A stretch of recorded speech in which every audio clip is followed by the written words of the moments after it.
Hi, my name is Gordon Getty and I'm Technical Marketing Manager at Teledyne LaCroix Protocol Solutions Group. In this short video, I'll be showing you how the powerful triggering system on the Summit Series protocol analyzers for PCI Express can be used to trigger based on a counter event such as the nth occurrence of a particular event. There are a number of PCI Express protocol analyzers available depending on your needs. Shown here are the Summit T48 and T416 protocol analyzers for PCI Express 4.0, supporting data rates up to 16 gigatransfer per second and 8 or 16 lanes respectively, and also the Summit T54, M5X and T516 protocol analyzers for PCI Express 5.0, supporting data rates up to 32 gigatransfer per second with 4, 8 and 16 lane support respectively.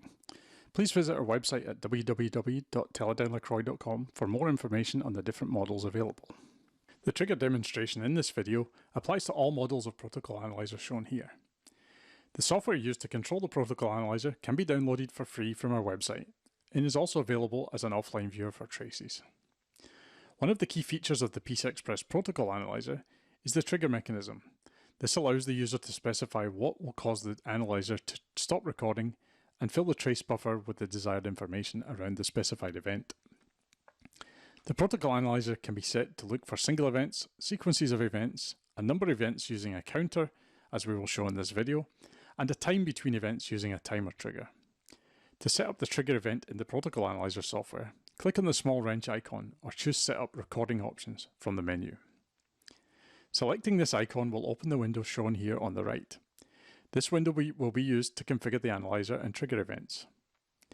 This specific example will demonstrate how to use a counter trigger. Examples of the use of a counter trigger could be to trigger on the nth access to a particular register or wait for n number of training sequences before looking for another event.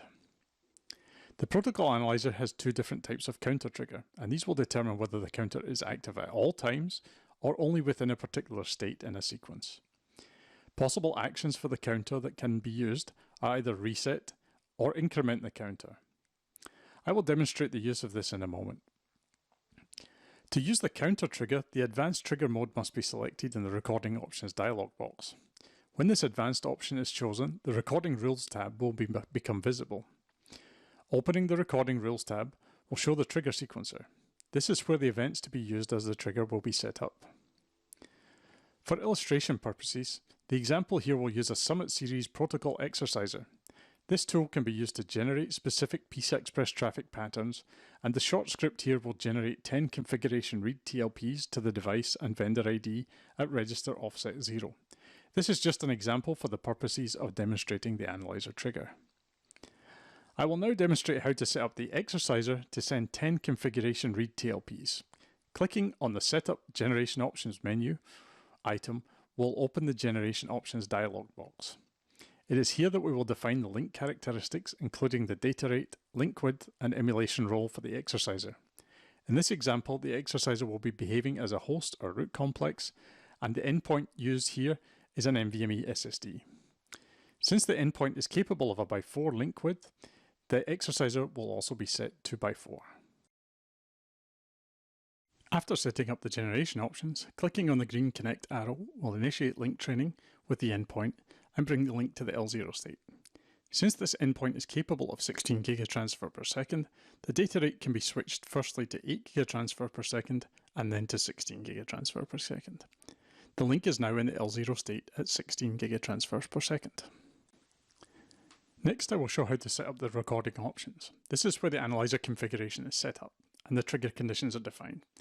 In this case, we'll use simple mode, set the buffer to the default of 32 megabytes of buffer size, the trigger set to any TLP, and in order to save some buffer space, we will filter out the skip ordered sets, update flow control DLLPs, end of data stream symbols, and all compliance patterns.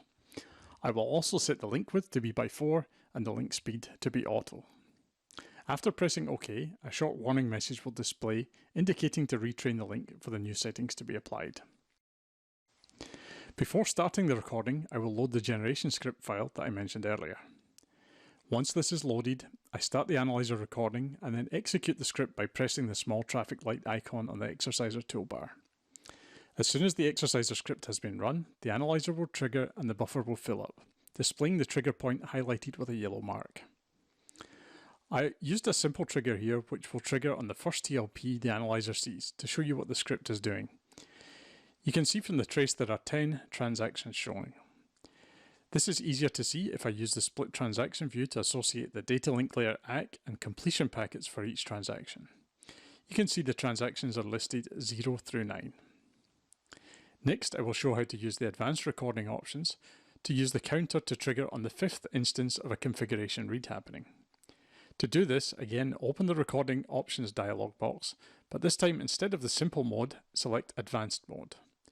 Selecting advanced mode will enable the recording rules tab where the trigger can be defined. Opening the recording rules tab will show the trigger sequencer. The software will transfer any settings applied in the simple mode to the global state. The filters applied earlier can be seen here. Next, I will create a new event, and in this case, since the counter is directional, I will choose the downstream direction. Double-clicking on the green global counter event will open the event properties dialog box, where we'll define the count value to be used with the trigger. In this case, it should be set to 5. I will also choose trigger as an action for this state, meaning that when the counter reaches 5, the analyzer will trigger, fill the buffer, and if appropriate, show the trace. Next, I will create a trigger condition based on the downstream configuration read TLP, and on seeing this event, the analyzer will increment global counter 1.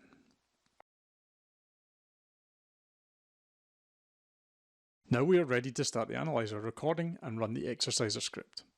On running the exerciser script, the analyzer triggers immediately, and in this case the trigger position is highlighted on the split transaction number 4, which is the 5th time the event happened, exactly what we programmed in the trigger setup. We can repeat this process, but this time change the number used by the counter to be 3 instead of 5. Again, we run the exerciser script, the analyzer triggers, and we can see that the trigger now shows on the 3rd transaction as expected.